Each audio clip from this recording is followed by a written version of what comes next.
দর্শক, আপনাদের স্বাগত জানাচ্ছি সৃজনের আড্ডা অনুষ্ঠানে। আড্ডায় ঢুকবার আগে আপনাদের সঙ্গে একটু মুসাবিদা করে নিই। সেটা হচ্ছে এই যে আজকে যাকে নিয়ে বসছি তার সঙ্গে আমার সম্পর্ক এই ঢাকা শহরের রাস্তায়, ধূলিকণায়, এখানে সেখানে, বাসে, যশোরে, কত রকমের যে আড্ডা তার সঙ্গে আমার হয়েছে। এবং আমাদের সম্পর্কটা একটু অন্যরকম। আমরা তুই থেকে আপনি, আপনি থেকে তুমি, কত কিছুই যে করবো এটা একটু মাথায় রাখলে এই অনুষ্ঠানটা উপভোগ করতে আপনাদের জন্য খুব সহজ হবে। স্বাগত জানাই শিমুল, সালাউদ্দিন এবং পৌর্ণি। কেমন আছো তোমরা?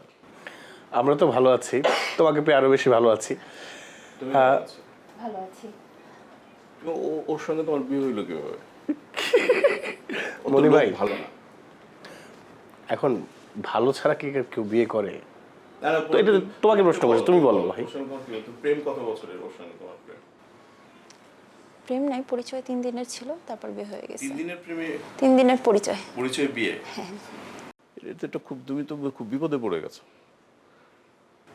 হ্যাঁ, চেহারা দেখে মনে হচ্ছিল বিপদ ঘাড়ে নিচ্ছে আর কি। মনে হচ্ছিল? ওয়ান্ডারফুল। তারপরে বিপদটি এখন কি মনে হচ্ছে? এই যে জীবন যাপনের সে যে বিপদ, এটাই প্রমাণ করছে বিপদ হিসেবেই আছে, থাকবে। বিপদ নিয়ে চলতে হবে। মনি ভাই, লাভ নাই। না, লাভ নাই কি? তুমি ওর সম্পর্কে কতটা জানো? শোনো, আমি বলি, একজন মানুষ সম্পর্কে এই যে আমরা যে বলি যে ওকে 2-3 ঘন্টা কথা বললে ওকে বুঝতে পারি লোকটা কেমন, আসলে এটা কিন্তু যথার্থ কথা না।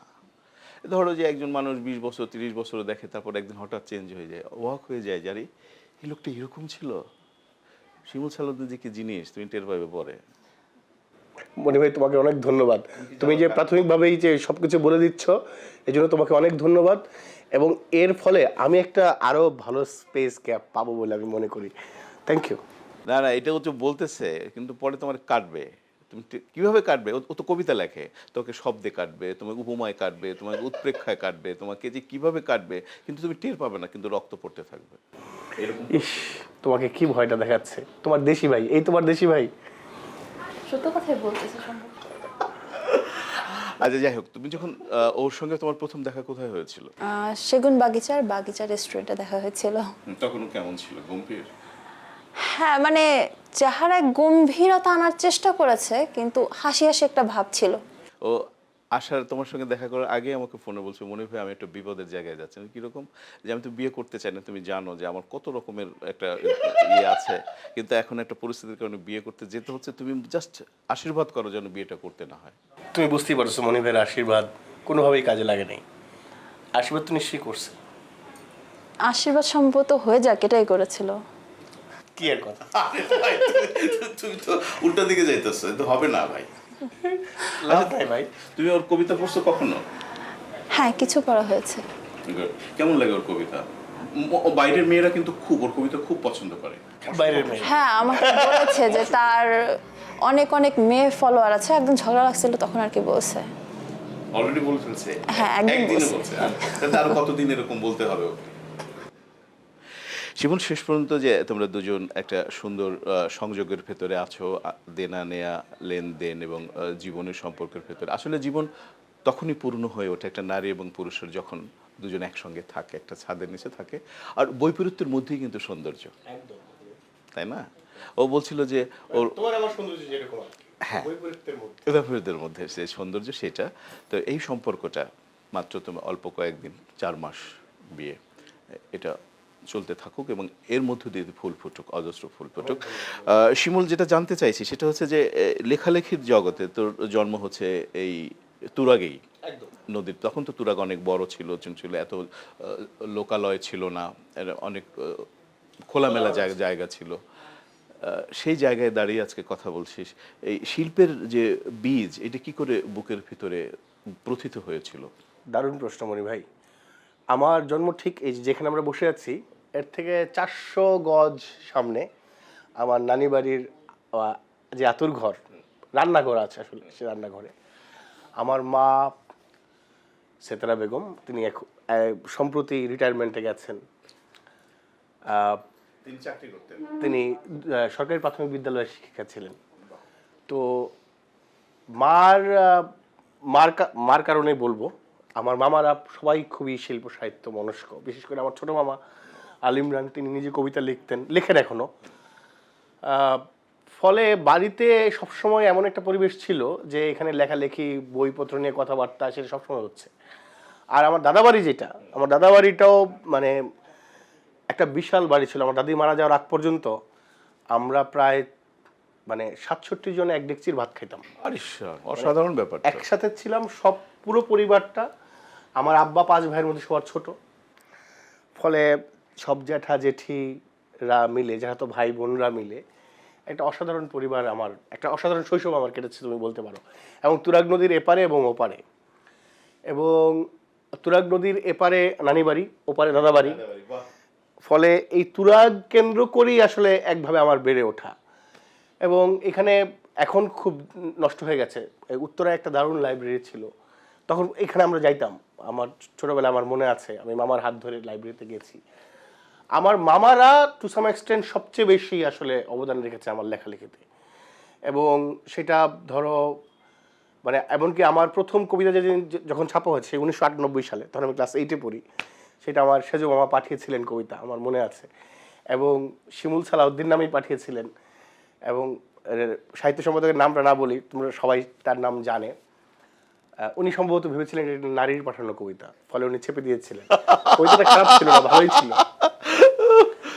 তো এইভাবেই শুরু আসলে। তারপর তো তোমার চোখের সামনেই প্রায় পুরোটা জীবনে তোমার চোখের সামনে লিখছি, টেলিভিশনে কাজ করেছি, এখন পত্রিকায় কাজ করি। টেলিভিশনের মানে অনুষ্ঠান প্রধান ছিলাম। এই তো কাজ করছি, লিখছি, লেখালেখিটাই আসলে আমার জীবন।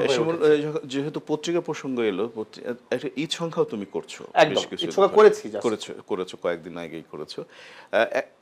হয়তো খুব বড় দীর্ঘ নয়, কিন্তু তারপরও 10-15 বছর আগে কিন্তু ঈদ সংখ্যার একটা মৌসুম ছিল। আমরা এদেশের পাঠকের অপেক্ষা করতো যে একটা ঈদ সংখ্যা আসবে, পত্রিকায় বিজ্ঞাপন দেখতো। এখন সেটা নেই কেন? এখনো সেটা আছে আসলে, কিন্তু পরিসরটা আসলেই কমে গেছে। তুমি যেটা বললা যে ধরো আমার শৈশবে আমি দেখেছি বা আমি শুনেছি যে একটা ঈদ সংখ্যা মানে 5,000 কপি, 6,000 কপি, 10,000 কপি ছাপা হচ্ছে, বিশেষ করে বিচিত্রা। এখন একটা প্রধান দৈনিক হওয়া সত্ত্বেও আমরা 2,000 কপি ঈদ সংখ্যার কথা ভাবতে পারছি না, আমরা 1500 কপি ছাপতেছি। এটা মানে ভয়াবহ, এটাকে আমি খুবই ভয়াবহ মনে করি। এবং তার মধ্যে আরো ব্যাপার আছে, লেখালেখি, প্রত্যেক পত্রিকার এক ধরনের স্ট্যান্ডবাজি আছে, দলবাজি আছে, সেটা তো আছেই। আমি যেই এই 3টা ইনস্যুর করলাম আমার 4 বছরে, এবং আমার সবসময় কনসার্ন যেটা ছিল যে দলবাজির বাইরে ভালো লেখাকে তুলে ধরা। এবার আমরা দেশ রূপান্তর ঈদ সংখ্যায় সেই কাজটা করার চেষ্টা করেছি। খুব পেরেছি যে সেটা আমি বলবো না, কিন্তু আমরা চেষ্টা করেছি। আর মানে অনেক বড় বড় ঈদ সংখ্যা যারা আর কি, যারা ধরো 600 পৃষ্ঠা করেছে, 800 পৃষ্ঠা করেছে, আমরা 430 পৃষ্ঠার মধ্যে তার চেয়ে ভালো কাজ করার চেষ্টা করেছি, এটা আমি দৃঢ় কণ্ঠে দাবি করব। দাবিটা কেন? কারণ আমরা 4টা পূর্ণাঙ্গ উপন্যাস ছেপেছি, এবং সেগুলো হাফ উপন্যাসটা পূর্ণাঙ্গ উপন্যাসই। আমরা 22টার মতো দারুণ গল্প ছেপেছি, সবচেয়ে বেশি গল্প আমাদের ঈদ সংখ্যায়, সবচেয়ে বেশি কবিতা আমাদের ঈদ সংখ্যায়। আমরা 42 জনের কবিতা ছেপেছি। এটা প্রায় অসম্ভব একটা ব্যাপার এখনকার ঈদ সংখ্যার বাস্তবতায়। ফলে সব মিলে আমি মনে করি যে দেশ রূপান্তর ঈদ সংখ্যাটা এবার আসলেই অন্যরকম হয়েছে, ভালো হয়েছে। এবং পাঠক যদি দেশ রূপান্তর ক্রয় করে বা গ্রহণ করে, বাসায় নেয়, তাহলে সে নিশ্চয়ই আনন্দিত হবে বিষয় বৈচিত্র্য। একদম একদম একদম। ধরো আমরা যে 12টা প্রবন্ধ বা আমরা বলছি নিবন্ধ ছেপেছি, 12টা একেবারে 12টা বিষয়ে, একেবারে আলাদা আলাদা বিষয়ে, এবং সেগুলো আমরা দীর্ঘ সময় ধরে লিখিয়েছি লেখকদেরকে। উপন্যাসের ক্ষেত্রেও তাই, গল্পের ক্ষেত্রেও তাই, আমি বলবো যে অন্যান্য যেই আয়োজন আছে সেগুলোর ক্ষেত্রেও তাই। ফলে এই ঈদ সংখ্যাটা আমি মনে করি যে কেউ হাতে নিলে তার ভালো লাগবে। ছাপা বাধাই, ফরিদুজ্জামানের দারুণ প্রচ্ছদ, নির্ঝর শব্দ সহ যে দল, তাদের যে দারুণ প্রচ্ছদ, দারুণ আঁকাআঁকি, সেটাও একটা গুরুত্বপূর্ণ কাজ। শুধু দর্শক, শিমুলের আরেকটু পরিচয় আপনাদেরকে দেই। ও তো বিচিত্র রকমের কাজ করেও সমরের সংস্কৃতি, মুক্তিযুদ্ধ এরমে একটি সাক্ষাৎকারের বই সম্পাদনা করেছে। আরও আপনাদের সঙ্গে পরিচয় করিয়ে দেব, সেটা হচ্ছে কবির মুখোমুখি কবি। এটা একটা কবিদের যেহেতু কবিতার সঙ্গে যুক্ত, ওর অস্তিত্বের মধ্যে কবিতা গেঁথে আছে, তো কবির মুখোমুখি কবিদের সাক্ষাৎকার নিয়েছে। তো এখান থেকে ওর একটু পরিচয় আপনাদের জানিয়ে দিই। এর দুটো বই প্রকাশিত হচ্ছে বাংলাদেশের বনেদি প্রকাশনী সংস্থা আগামী থেকে। ওসমান গনি খুব যত্নের সঙ্গে বই প্রকাশ করেছে। কবি, সাংবাদিক, গবেষক, গণমাধ্যম পরামর্শক হচ্ছে শিমুল সালাউদ্দিন। প্রাতিষ্ঠানিক নাম হচ্ছে তৈমুর মোহাম্মদ সালাউদ্দিন। জন্ম 17 অক্টোবর 1987 ঢাকার উপকণ্ঠের তুরাগে, পৈতৃক নিবাস গাজীপুরের টঙ্গী থানার মুফাদা গ্রামে। জাহাঙ্গীরনগর বিশ্ববিদ্যালয়ের নৃবিজ্ঞান বিভাগ থেকে স্নাতক ও স্নাতকোত্তর এবং ঢাকা বিশ্ববিদ্যালয় উন্নয়ন অধ্যয়ন বিভাগ থেকে মাস্টার্স করেছেন। সভাপতি হিসেবে নেতৃত্ব দিয়েছেন জাহাঙ্গীরনগর সাংস্কৃতিক জোট ও আবৃত্তি সংগঠন ধ্বনির।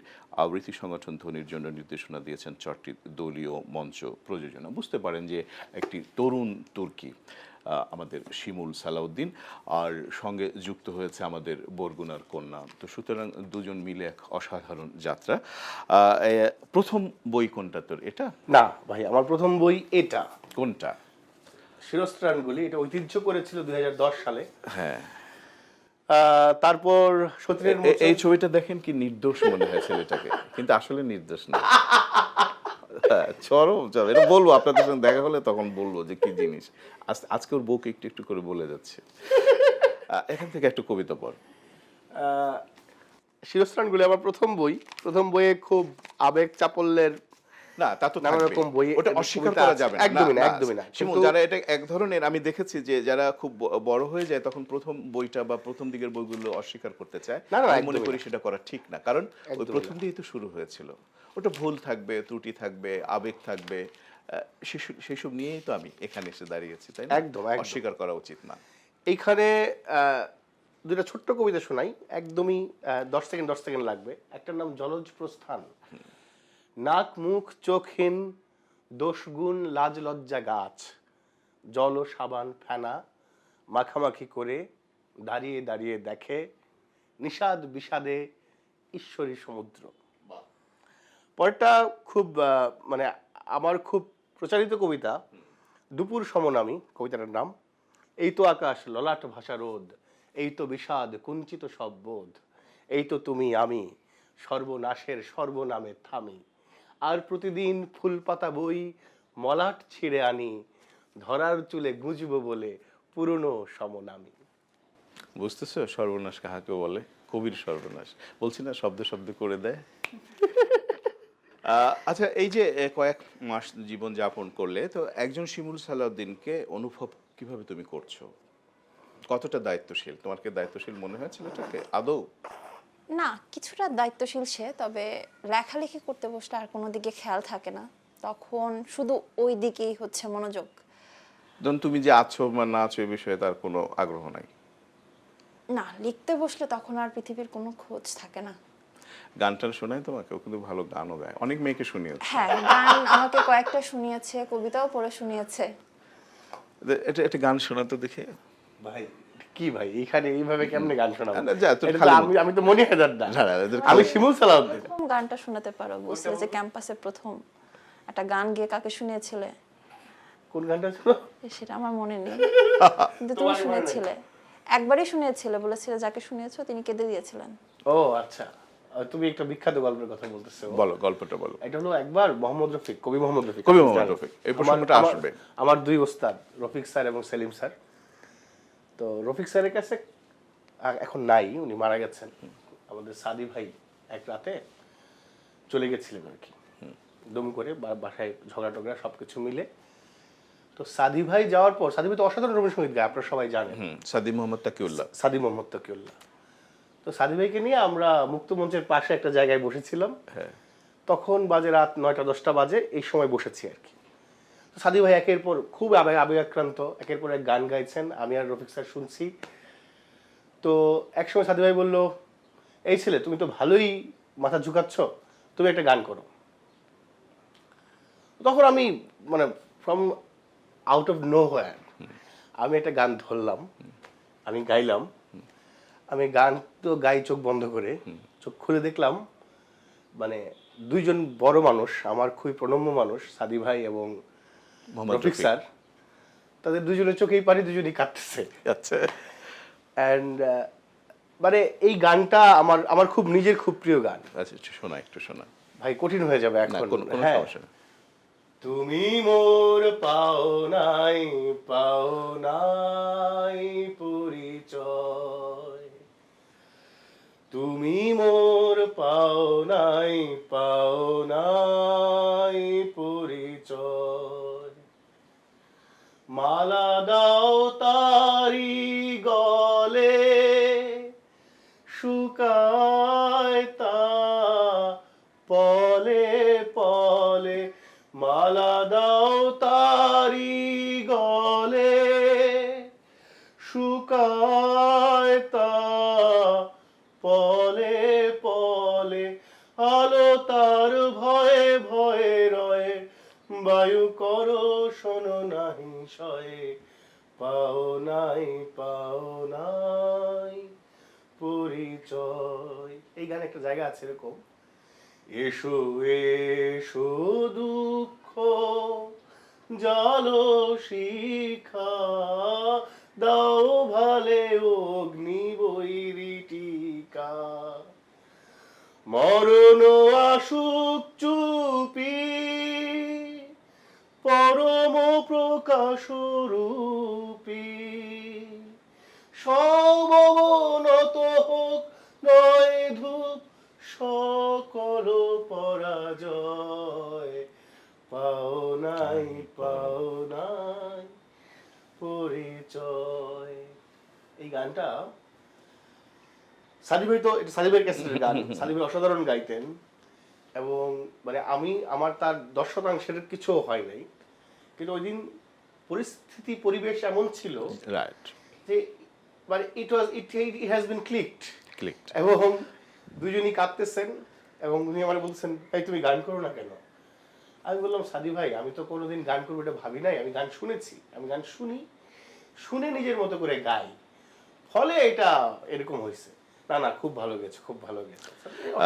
শিমুল, এই জায়গায় দাঁড়িয়ে বা এই ক্ষণে সাদি মোহাম্মদ তাকিউল্লাহকে শ্রদ্ধা জানাতে চাই। তিনি শহীদ পরিবারের সন্তান ছিলেন। 1971 সালে তার বাবাকে বিহারিরা নৃশংসভাবে হত্যা করেছিল মোহাম্মদপুরে, এবং তার বাবার নাম সলিমুল্লাহ, তার নামে মোহাম্মদপুর একটি রোড আছে, এবং তিনি যে জীবনটা দিয়েছেন, আত্মহত্যা করেছেন বা যে একটু বলা হোক না কেন, তিনি কিন্তু যথার্থ সম্মান রাষ্ট্র বা সরকার। ভাই সেই জন্যই তিনি আত্মহত্যা করেছেন না, সেই জন্য আমি মানে মানে এটা হলো ওনার বলা কথাবার্তা, বা ওনার জাস্ট মৃত্যুর আগের যেই ইন্টারভিউটা প্রচারিত হয়েছে তাতে উনি এগুলো বলেছেন, এবং এইটা ভাই খুব সত্যি, মানে আমি এটা বলতেই চাই যে ধরো যারা আমরা সৃজনশীল জায়গায় আছি, মানে how much I earn from this book in Dhaka, কিন্তু এইরকম একজন কবি এরকম 24/7 পরিশ্রম করে সে যখন লেখে, বাংলাদেশে সে কয় টাকা পায়, আর আসলে ধরো ইউরোপে সে কয় টাকা পায়, এই তুলনাটা তো আমাদের করা দরকার এখন সিচুয়েশন যেখানে এসেছে। এবং আমাদের পাঠাভ্যাস তাহলে কোথায় গেছে? যদি বই বিক্রি না হয় তাহলে তো বলতে হবে যে তাহলে এই 1000 প্রকাশক কেন বই মেলায় অংশ নেয়? তারা কারা? করতে চাই, তারা কারা? তারা কেন তারা কেন অংশ নেয়? এই যে সিচুয়েশন, এই সিচুয়েশনটা ভয়াবহ, এবং এই সিচুয়েশনটা দ্বিচারিতাপূর্ণ। ভাই একটা কথার মধ্যে থাকো, তাহলে তুমি দুই ধরনের কথাবার্তা কেন বলতেছো? একদিকে হলো তুমি তোমার সৃজনশীলতার সমস্ত জায়গা ধ্বংস করে ফেলছো, আরেক দিকে মানে তুমি পুঁজিবাদের যা যা কিছু আছে সেটা তুমি তুলে ধরছো। এই যে আমাদের জাতিগত দ্বিচারিতা, এটা শেষ হওয়া দরকার। এবং জাতিগত দ্বিচারিতার কারণে সাদি মোহাম্মদ তকিউল্লাহরা বারবার এইভাবে, আমরা হয়তো সকলের বেদনা বুঝতে পারি না, কিন্তু তার বেদনা বুকের ভেতরে তীব্র সেতারের মতো করে বাজে। তুমি মনি ভাই একজন লেখক আমাকে দেখাও যে বেদনার্ত না, না যে ভালো আছে। না, ভালো হয়তো আমরা নেই, মানে আমরা ভালো থাকার চেষ্টা করি, শেষ পর্যন্ত তার সৃজনশীলতার মধ্যে ডুবে থেকে, সমস্ত কিছুর মধ্যে ডুবে থেকে সে একটা কল্পিত বাস্তবতার মধ্যে থাকে, তো সে হয়তো ভালো থাকার চেষ্টা করে, তাই না? কিন্তু সে যে ভালো আছে, তার ভালো থাকা তো আমরা সামাজিকভাবে রাষ্ট্রীয়ভাবে নিশ্চিত করতে পারছি না। নিশ্চয়ই। এখন তোমার একটা ভদ্রলোক তো পাশে বসে থাকে, তার কবিতা তো পড়তে দেয় কখনো? ওই বেশিরভাগ পড়ে শোনায়। ও আচ্ছা, এটা তো তুমি তো পড়ো না, তুমি একটা কবিতা আমাদের শোনাও। আচ্ছা, আমি আসলে কবিতা ওইভাবে কখনো পড়ি নাই, মানে জোরে জোরে আর কি, নিজে মনে মনে পড়েছি। হ্যাঁ, আজকে প্রথমবারই পড়ছি। আচ্ছা, বলতে হবে শিমুল সালাউদ্দিনের কবিতা পড়ছি। হ্যাঁ, শিমুল সালাউদ্দিনের সংশয় সুর বই থেকে আরাধনা কবিতা। ও আচ্ছা, ওদিকে সংশয় এদিকে আরাধনা, ব্যাপারটা দেখো। মনি ভাই কিছু হবে না। হ্যাঁ মানে প্যাচ। প্যাচ। হ্যাঁ নকুরে কো বলবে বুঝো। আচ্ছা, ভুল ত্রুটি মার্জনীয়।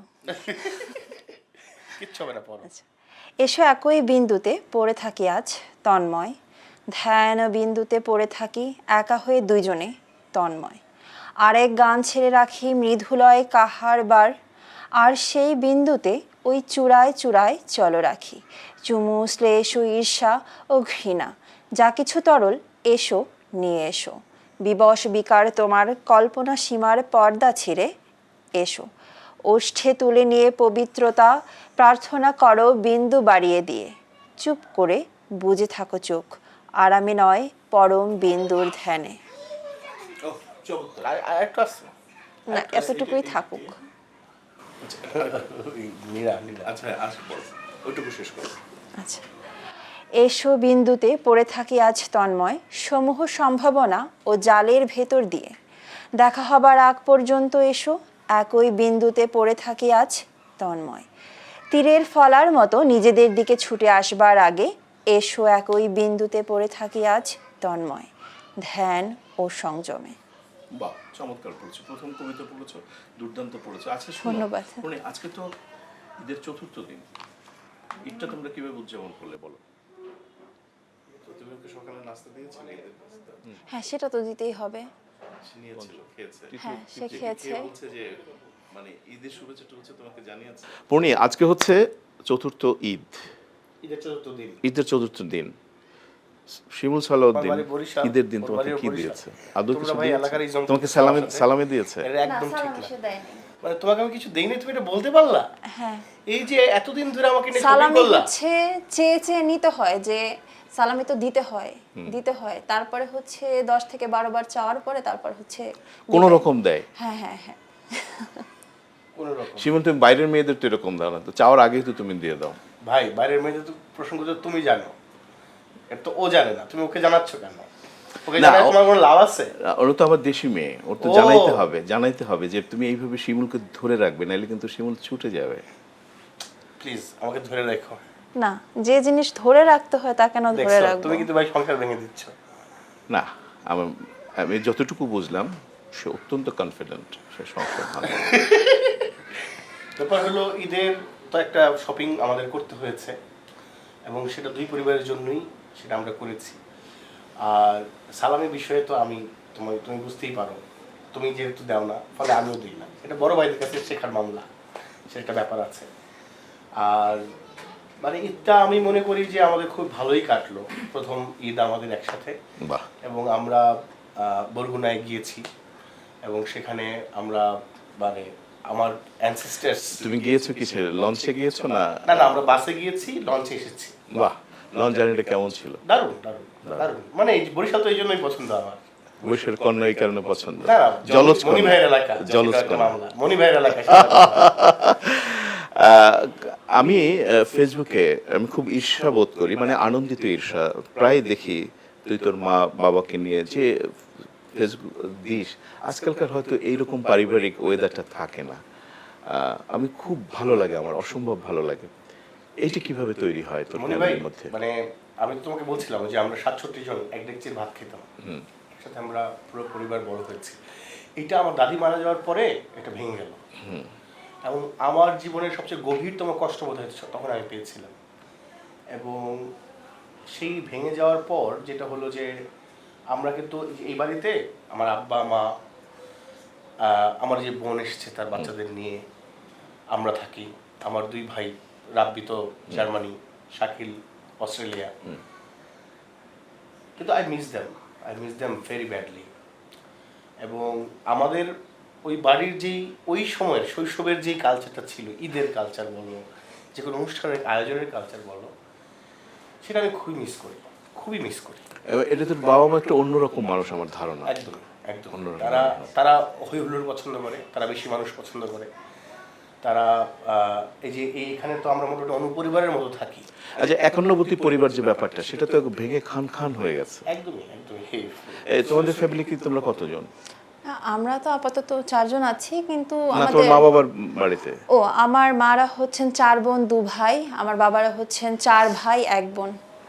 তো কেমন, তোমরা কি একান্ন পরিবার হ্যাঁ, ছিলে? আমাদের এখনো কোনো প্রোগ্রাম হলে তার 3-4 দিন আগে থেকে দেখা যায় সবাই আমরা একসাথে।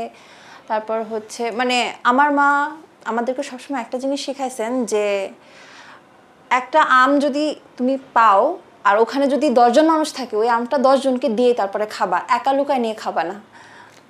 বরিশালের আদর্শ দেখছো? একদম একদম একদম। এই জন্যই তো বরিশাল গেছি, বুঝতে পারো না, এই জন্য তো গেলাম বরিশাল। তুমি তো সব নিজের মতো করে খাও, কারো তো দিয়ে খাও না। না না ভাই, দিয়ে খাই, দিয়ে খাই ভাই। ওইদিকে দাও। অবশ্যই অবশ্যই। আচ্ছা, আমি এই যে প্রথম কবিতার বই যেটা বেরোলো, এটা কত সালে বেরিয়েছে? মনে ভাই আমার প্রথম কবিতা বের হলো 2010 সালে, ঐতিহ্য করলো। সেই বইটার নাম হলো কবিতা, হ্যাঁ, শিরস্ত্রাণগুলি। তারপরে 12-তে বেরোলো সতীনের মোচড়। এই প্রকাশকটাই এখন আর নাই, সতীনের মোচড়। এই প্রকাশকই মানে সুদূশ্বর তো আর নাই, সুদূশ্বরের ঘটনা, টুরুল ভাইয়ের ঘটনা তুমি জানো। এরপর কথা চুপ কথা বেরোয় আমার 2014 সালে। সেই বইটা বের করেছিল অ্যাডর্ন, বইটার কপি আমার কাছে নাই, কিন্তু বইটা খুব ভালো বই ছিল। নবী স্যার প্রচ্ছদ করেছিল, রফিকুল নবী স্যার। সর্বশেষ বই সংশয় সুর, কবিতার বই সর্বশেষ আর কি। এই বইটা চৈতন্য করেছে 2016 সালে। এই বইটার পর আমি বই করি নি, 26 হতে যাচ্ছে, এটা 26 সাল, 10 বছর। সামনের বছর নিশ্চয়ই আমার একাধিক কবিতার পাণ্ডুলিপি জমেছে, সামনের বছর নিশ্চয়ই বই করব। এর মধ্যে আমার আশা ছিল, ইচ্ছা ছিল ইন্টারভিউ বইগুলো বের করে ফেলা। তুমি জানো আমি প্রচুর ইন্টারভিউ করেছি, ইন্টারভিউ হচ্ছে মুসালাউদ্দিন করেছি। আচ্ছা, এই যে ইন্টারভিউ হচ্ছে, তুই তো প্রচুর লোকের, আমারও তো ইন্টারভিউ নিছো বাসে। হ্যাঁ, বাসে, বইমেলায়, যেখানে সেখানে ইন্টারভিউ নিচ্ছে। আজকে যে তোর ইন্টারভিউ নেওয়া হচ্ছে, তোর কেমন লাগছে? ভাই আমার তেমন কিছু মনে হচ্ছে না। তুমি তো আমাকে সারাক্ষণ পচাচ্ছ, আমার বউয়ের বিরুদ্ধে কুচ্ছা করতেছো। বউয়ের বিরুদ্ধে না, তোর বিরুদ্ধে। আমার বিরুদ্ধে কুচ্ছা করতেছো। আমার বিরুদ্ধে কুচ্ছা করা, কিন্তু আমার বউয়ের বিরুদ্ধেই কুচ্ছা করা। আমরা দুজন একসাথে থাকি, বুঝছো? এখন তুমি যদি আমার বিরুদ্ধে লাগো, এটা যে ও তুমি যে ওর বিরুদ্ধেই আসো, এটা কিন্তু বুঝবে না। এইসব বইলো না ভাই, এইসব বইলো না, তোমার এইসব কৌশল সবাই জানে। হ্যাঁ, তো আমরা প্রচুর আলাপ করছি আসলে। ইন্টারভিউ আমি মনিবার ইন্টারভিউ করছি বহুবার, 2-3 বার। আজকে উল্টাইছে ব্যাপারটা, সিচুয়েশনটা জাস্ট উল্টাইছে। আর ভাই আমার ইন্টারভিউর বইটা হলো আগামী, আর এখানে হাওয়াকল, এই দুই একসাথে হচ্ছে, 2 দেশ থেকে। ভারতে করছে হাওয়াকল, বাংলাদেশে করছে আগামী। এটা 2টা বেরিয়েছে এখানে, একটা বেরিয়েছে ওখানে, আরেকটা এই মেলায়, এবার বইমেলায় কলকাতায় বেরোনোর কথা, সেটা বেরিয়েছে হয়তো, আমি এখনো পাইনি আর কি হাতে। আমি হাতে পেলে বুঝবো। এই সিরিজটা ভাই 10টা বইয়ের সিরিজ হওয়ার কথা আর কি। এবং এটা এই যে এইভাবে শিমুল সাক্ষাৎমালা 1-2 করে, কবির মুখোমুখি কবি প্রথম, তারপরে সমাজ সংস্কৃতি মুক্তিযুদ্ধ, এরপর আরও 8টা তৈরি আছে। এটা বেরিয়ে গেলে আমি আসলে কবিতার দিকে যাব ভেবেছিলাম, সেই জন্যই মাঝখানে 10 বছর সময় নেওয়া। এবং এর মধ্যে কবিতার ব্যাপারটা তো খুবই খুবই মানে কি বলবো, গভীর চিন্তার, অনেক দীর্ঘ সময় দেয়ার, এবং আমি দীর্ঘ সময় দিয়েই সেটা আসলে করছি। সেটা তো জানি একটা ব্যাপার, সেটা হচ্ছে যে সেগুলো আরেকটু ঈদের দিকে যায়। ধর তোর বয়স এখন 40-এর কাছাকাছি। ভাই 40 হবে, কিন্তু একটা শৈশব তো ফেলে এসেছিস। সেই শৈশবে ওই যে একান্নবর্তী পরিবারের যে ঈদটা ছিল, ওইটা কেমন ছিল রে? অসাধারণ ভাই, অসাধারণ। ঈদে আমার মনে আছে আমাদের বাড়ির সবাই, মানে ঈদের 4-5 দিন আগে আশুলিয়া হাট থেকে হাট করা হতো, বাজার করা হতো, এবং সেই বাজারে সবাই ধরো একই রকম জামা কাপড় আমরা পাইতাম, মানে ক্যাটাগরি অনুযায়ী আর কি। ক্লাস 8-এর নিচে যারা, তারা একরকম জামা কাপড়, ক্লাস 8-এর উপরে থেকে ইন্টারমিডিয়েট যারা, তারা একরকম জামা কাপড়। বাড়ির সব মা বউরা একই রকম শাড়ি, একই রকম জিনিস পাইতেন। এবং আমার দাদি মোটামুটি একটা সাম্যবাদী সমাজ তৈরি করেছিলেন। আমার দাদির ধরো ওই বাড়িতে আমার বাপ জ্যাঠারা যারা যা ইনকাম করতো, পুরোটাই না দাদির হাতে দিতে হইতো, একদম ফুল পুরো টাকাটাই। এবং দাদি ওইখান থেকে কার কয় টাকা লাগবে এটা দিতেন। এবং আমাদের ওই বাড়ির সবচেয়ে মজার জিনিস ছিল রান্নাঘরটা ছিল দেখার মতো। রান্নাঘরের মধ্যে 4টা ইট দিয়ে উঁচা করে একটা চেয়ার ছিল, সেই চেয়ারে দাদি ভাবে বসে থাকতেন। এবং আমার 3 জেঠি, তারা শুধুমাত্র অ্যালাউড ছিলেন ডেকচির মধ্যে হাত দিতে, মানে আমার মা হলো 5 নম্বর বউ তার, মানে 5 নম্বর ছেলের বউ। 5 নম্বর ছেলের বউ। আমার মার উপরে যে জেঠি, এই দুইজন তারা রাখতেই পারতেন না। আমার মা দাদি মারা যাওয়ার পর সবচেয়ে বড় বিপদে পড়েছে আমার মা, কারণ দাদি মারা যাওয়ার পর সে তো দীর্ঘ সময় রাঁধে নাই, রান্না বান্না গেছে ভুলে, এবং আমাদের ওই সময় ব্যাপক কষ্ট হয়েছে এটা রিকভার করতে। মা এখন দারুণ রাঁধে, একটু পরে তোমরা খাবা বুঝবা। কিন্তু ওই সময় ওই বাড়িতে মানে এটা একটা দারুণ ব্যাপার ছিল আর কি, ওই ঈদের খাওয়া দাওয়া। ঈদের খাওয়া দাওয়া। এবং ধরো সেমাই তো থাকতো। সেমাই মানে হাত সেমাই আর কি, হাতে যেটা বানানো। আচ্ছা, এই যে এই সেমাইয়ের বাড়ি, এই মেশিনের সেমাইও থাকতো, কিন্তু হাতে বানানোটা সবাই বেশি পছন্দ করতো, আমরা বেশি পছন্দ করতাম। পিঠা হতো অনেক রকমের। আচ্ছা। তারপর তোমার পোলা মাংস তো থাকতোই, জ্বালার যাও থাকতো 2-1 দিন পর, ঈদের 1 বা 2 দিন পর জ্বালার যাও হইতো। ওইটার জন্য ধরো আমরা মুখায় থাকতাম যে আচ্ছা যাও হচ্ছে, মানে জ্বালার যাও বললে মানুষজন খুব কলকা ভাবে জিনিসটাকে। জ্বালার যাও যে কি মজা, জ্বালার যাও হলো আপনার ধানের যেই নতুন চারা হওয়ার জন্য যেই বীজটা রোপণ করা হয়, গেরা হওয়ার পরে, গেরা বলতে আমরা বুঝি যে নতুন কুড়ি হওয়ার পরে ওই ধানটাকে খুব সাবধানে ছিলতে হয়। তো এই মানে নতুন কুড়িটা সহ চালটা বের করা হয় আর কি, ওইটা দিয়ে একটা মানে কোনো কোনো জায়গায় এটাকে বলে মধু ভাত, সে মধু ভাত করা হয়। এবং এটা খেতে হয় হলো আপনার মধু ঢেলে, কখনো কখনো মধু ঢেলে, কখনো কখনো ঝাল মরিচ নিয়ে, মানে মরিচের বাটা মেখে। অসাধারণ অসাধারণ। তো এইসব আর তোমার শৈশবের বলো তো, তোমার বাড়িতে কিভাবে ঈদ হইতো? আমাদের বাসায় হচ্ছে হ্যাঁ বরগুনাতেই। তোমার শৈশবে হ্যাঁ, পায়েস রান্না হতো, পায়েস, তারপর হচ্ছে সেমাই, আর নারকেল দিয়ে একটা ভাজা সেমাই করা হয় ওটা। এইটা বরিশালে কিন্তু নারকেল থাকে। হ্যাঁ, আর আরেকটা ছিল মানে ভাতের সাথে গুড় নারকেল মিক্সড করে, মানে পোলাও চালের সাথে মিক্সড করে একটা মিষ্টির আইটেম করা হয় আর কি, ওটার নামটা আমার এখন মনে নাই, কিন্তু ওটা এখনও আমাদের বাসায় ঈদ হলে আর কি করে। এটা হচ্ছে একদম সকালে, এটা হয়ে যাওয়ার পর নামাজ পড়ে আসলে আমরা হচ্ছে সবাই লাইন দিয়ে দাঁড়িয়ে থাকতাম, সালাম করব আর কি। তারপর হচ্ছে হ্যাঁ সালামি, মানে উদ্দেশ্য তো হচ্ছে সালামি নেওয়া, মানে আমরা রেডি নতুন ড্রেস পরে শুধু নামাজ পড়ে আসবে, আমরা সালাম করব, সবাই সালামি দিত আর কি। তারপরে হচ্ছে গুনতাম আমরা যে কে কত বেশি পাইছে বয়স অনুযায়ী, তারপর যে বেশি পাইতো তারপর সেখানে আমরা বলতাম যে আমরা তো ছোট, আমাদেরকে তো আবার খাওয়ানো উচিত, তারপর বড় হচ্ছে আমাদেরকে নিয়ে ওখান থেকে খাওয়াতো কিছু। তারপর অন্য অন্য আত্মীয় স্বজন যারা ছিল তাদের বাসায় যেতাম, সেখানে গিয়ে ওই যে একই প্রসেস, খাবার খাও, সালাম করো, সালামের জন্য বসে থাকো। দারুণ, শৈশবগুলো আসলে দারুণ থাকে। হ্যাঁ, শৈশব তো দারুণ। আচ্ছা, একটা ব্যাপার কি দেখেছিস যে এই যে এক সময় এই যে ইয়ে হতো, একে অপরের বাড়িতে যাওয়া আসা ছিল, কিন্তু এখন এটা অনেক কমে গেছে। এটা কেন আমি ঠিক জানি না, আমার একটা অন্যরকম 5 বাড়ি আমরা দাপিয়ে বেড়াতাম। হ্যাঁ 10 বাড়ি গেছি কিনা হিসাবে 10 বাড়ি গেছি কিনা, অমুক বাড়ি গেছি কিনা, অমুক গেছে। রাস্তাঘাটে চাচারা জিজ্ঞেস করতো, এই আমার বাড়ি গেলি না, যা তোর চাচি বসে রয়েছে, কিন্তু সেই ব্যাপারটা কিন্তু নেই। আমাদের সামাজিক একটা ব্যাপক ট্রান্সফরমেশন হচ্ছে এবং একাকিত্ব বাড়ছে, প্রত্যেক পরিবারগুলো অনুপরিবার হয়ে গেছে। এইটাও খুব সিরিয়াসলি আমাদের দেখা দরকার যে আমাদের এই সামাজিক বন্ধন নাই হয়ে যাচ্ছে কেন, এবং সামাজিক বন্ধন নাই হয়ে গেলে অনেকগুলো ব্যাপার তৈরি হয়। এই দুম কইরা সবে বড়তে কিন্তু প্রতি বাড়িতে এই সন্ধ্যাবেলায় এক খাবার যেত, এক বাসা থেকে হালুয়া, হালুয়া রুটি, সেটাও কিন্তু বন্ধ হয়ে গেছে। এগুলো খুবই অ্যালার্মিং। এর মধ্যে দিয়ে কিন্তু মানুষের সঙ্গে যে সম্পর্কের বুনিয়াদটা রচনা হতো, সেই বুনিয়াদটা কিন্তু একদম মনি ভাই, এবং এর কারণেই কিন্তু তোমার পরিবারগুলো ভেঙে এই যে অনুপরিবার হয়ে গেল, এটার একটা বড় সংকট হলো এই রিচুয়ালগুলো রাখা যাচ্ছে না। এই যখনই আমরা রিচুয়ালগুলো হারায় ফেলবো তখন আমরা এত বেশি একা হব, অলরেডি আমরা এত বেশি একা হব যে তখন আর আমার পাশের বাড়ির লোক, ওই যে এইসব ঘটনা আমরা জানি না, এক ঘরে একজন মরে পড়ে আছে 20 দিন, কারো খবর নাই। আমরা কি এই সমাজ চাই কিনা, এটা হলো দর্শকের কাছে প্রশ্ন আমাদের, যে এই সমাজ হিসেবে আমরা চাই না, আমরা একটা ভ্রাতৃত্ববোধের একটা দারুণ সহমর্মিতার সমাজ তো গড়তে চাই। এবং লেখালেখি কেন করি, আসলে লেখালেখি তো এই জন্যই করি যে আমরা প্রত্যেকের বিপদে পাশে দাঁড়াবো, প্রত্যেকের সুখ দুঃখ আনন্দের সাথে প্রত্যেকে থাকবো।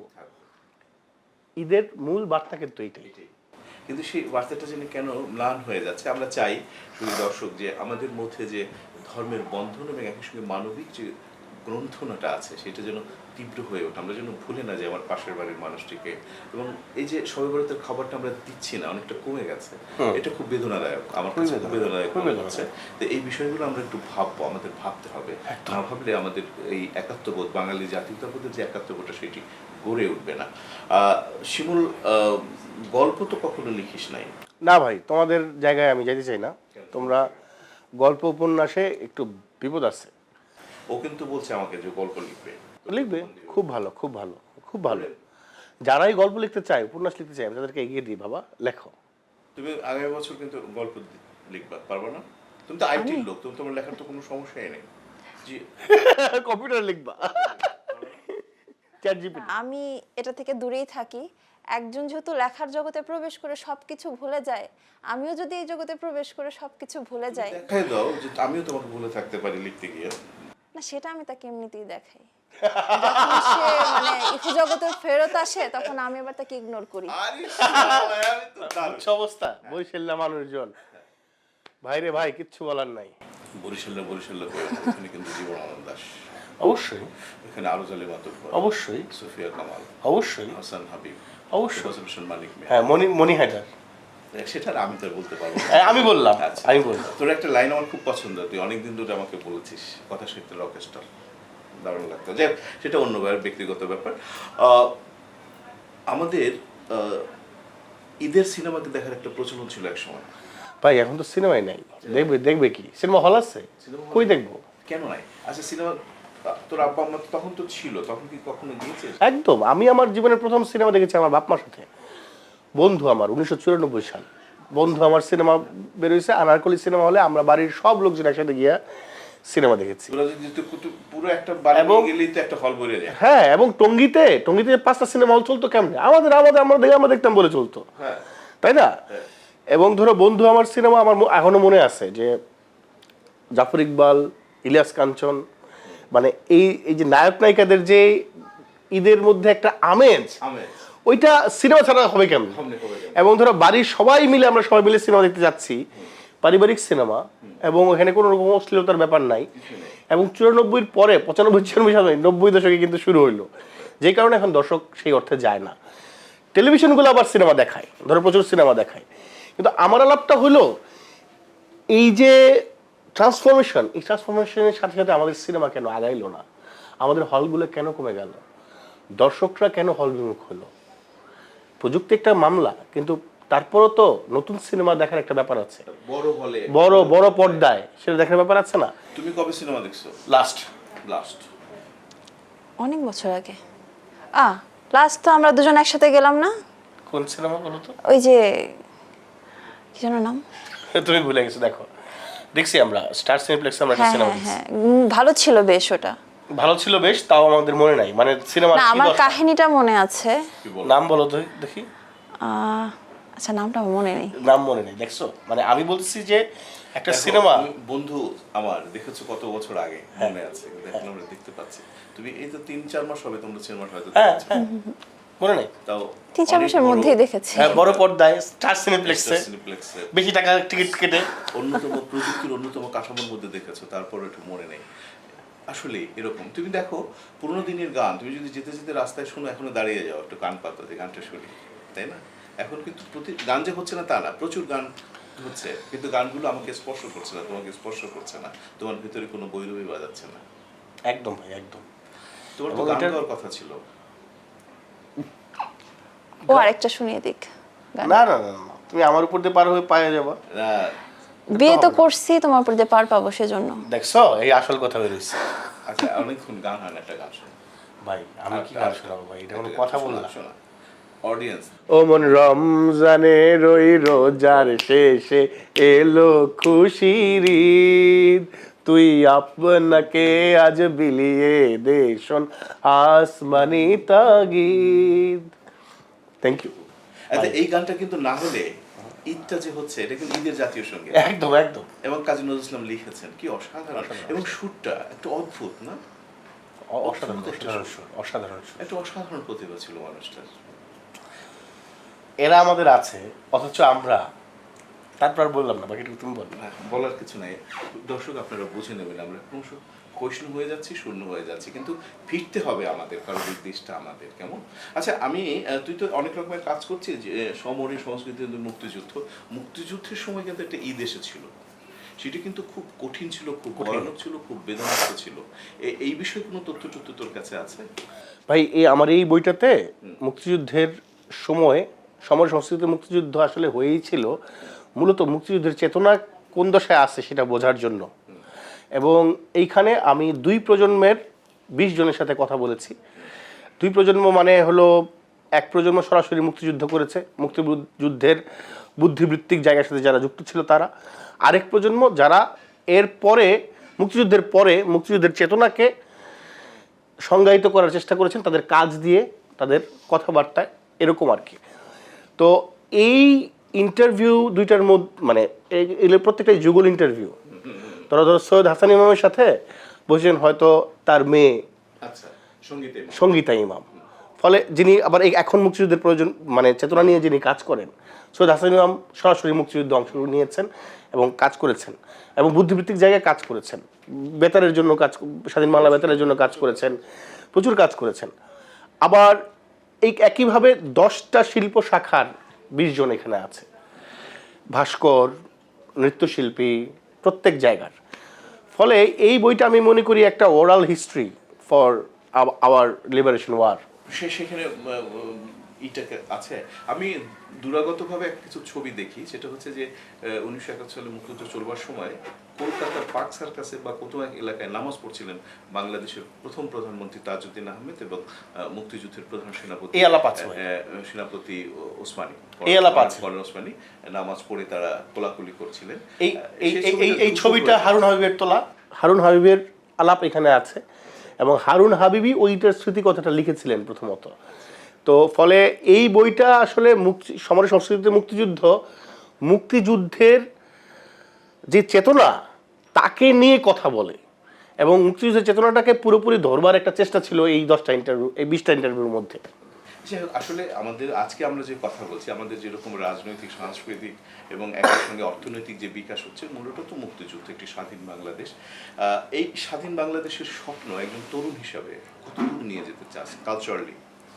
ভাই, কালচারালি তো আমি মনে করি আমাদের বরঞ্চ নিজেদের শেকড়ের কাছে ফিরতে হবে, যেটা আমার ওস্তাদ সেলিম আল দ্বীন বলতেন, মোহাম্মদ রফিক স্যার যেটা বলেন, একটু অন্যভাবে ঘুরিয়ে বলেন উনি।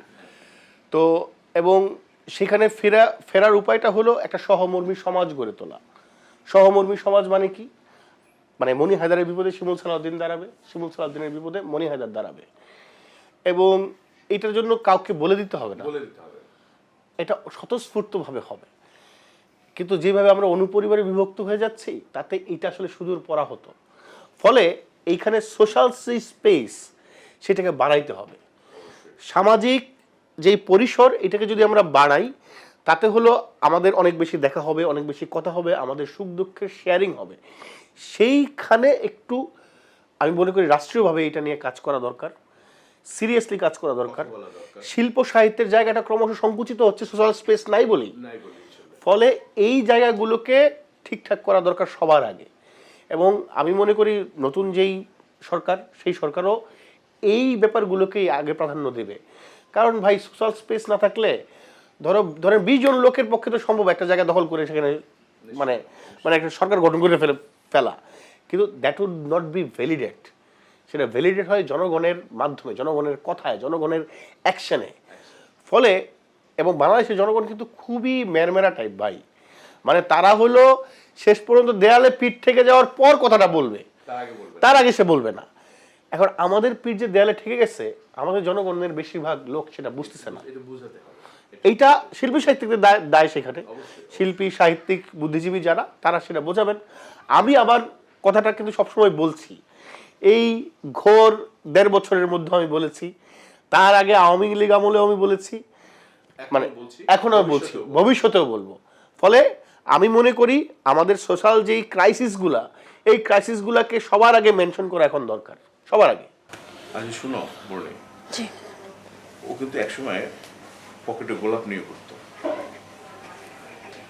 প্রায় পাঞ্জাবি পরে, বুঝছো, পাঞ্জাবি গোলাপ থেকে যায়। কেন ঘুরতে বলো তুমি? বল।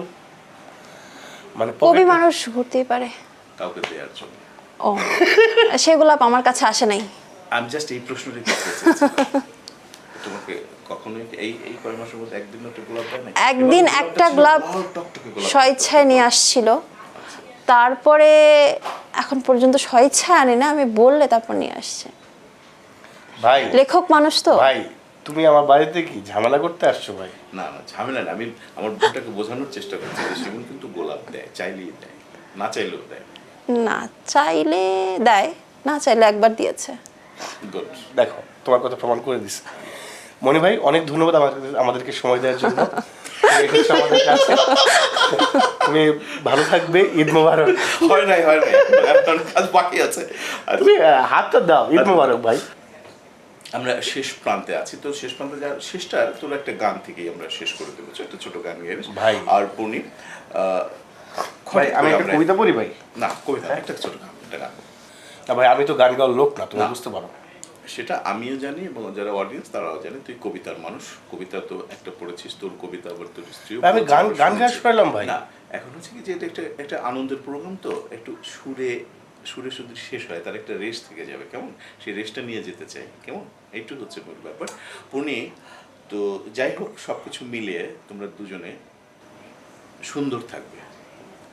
আমার ভাই যতই গোলাপ দেখ, কিন্তু লাটা কিন্তু তোমার হাতে আসতেই হবে না, তোমার কাছে। ওকে আমি মানে মুক্তভাবে ছেড়ে দিচ্ছি, কারণ মানুষকে তো আসলে বেঁধে রাখা যায় না। Absolutely you are right. মানুষকে তার নিজের মতো করে থাকতে দিতে হয়, তাহলেই তার ভিতরে যে সৌন্দর্য আছে সেটা ফুটে ওঠে ভালোভাবে। চমৎকার, আমার মনে হয় এরপর আর কিছু বলা যাবে না। কি নামে ডেকে বলবো তোমাকে, মন্দ করেছে আমাকে ওই দুটি চোখে। কি নামে ডেকে বলবো তোমাকে, মন্দ করেছে আমাকে ওই দুটি চোখে। আমি যে মাতাল হাওয়ারি মতো হয়ে, যেতে যেতে পায়ে পায়ে গেছি হারিয়ে। আমি যে মাতাল হাওয়ারি মতো হয়ে, যেতে যেতে পায়ে পায়ে গেছি হারিয়ে। কি করি ভেবে যে মরি, বলবে কি লোকে, মন্দ করেছে আমাকে ওই দুটি চোখে। কি নামে ডেকে বলবো তোমাকে, মন্দ করেছে আমাকে ওই দুটি চোখে। শুধু দর্শক, এতক্ষণ ছিলাম শিমুল সালাউদ্দিন এবং ওর স্ত্রী পর্ণির সঙ্গে ওদের বাসায়। অসাধারণ একটি জায়গা এবং চমৎকার সময় কাটালাম। আর আপনারা জানেন যে শিমুল কবিতা লেখে, গানের মানুষটা, কিন্তু তারপরে যে গানটা আমরা শুনলাম, 3টা গান উপরি পাওনা, কেমন ঈদের এই দিনগুলো আমাদের খুব ভালো কাটুক, সুন্দর কাটুক। আমরা একটা স্বপ্ন দেখেছি যে আমরা সকলে মিলে, সকল বাঙালি জাতি ধর্ম বর্ণ নির্বিশেষে একটি সেতু বন্ধনে মুক্ত থাকতে চাই, জড়িয়ে থাকতে চাই এবং এগিয়ে যেতে চাই। এই যাওয়াটাই আমাদের সার্থক হয়ে উঠুক। ঈদে এই হোক আমাদের সকলের প্রার্থনা। আপনারা ভালো থাকুন, সুন্দর থাকুন, অবশ্যই কুশলে থাকুন।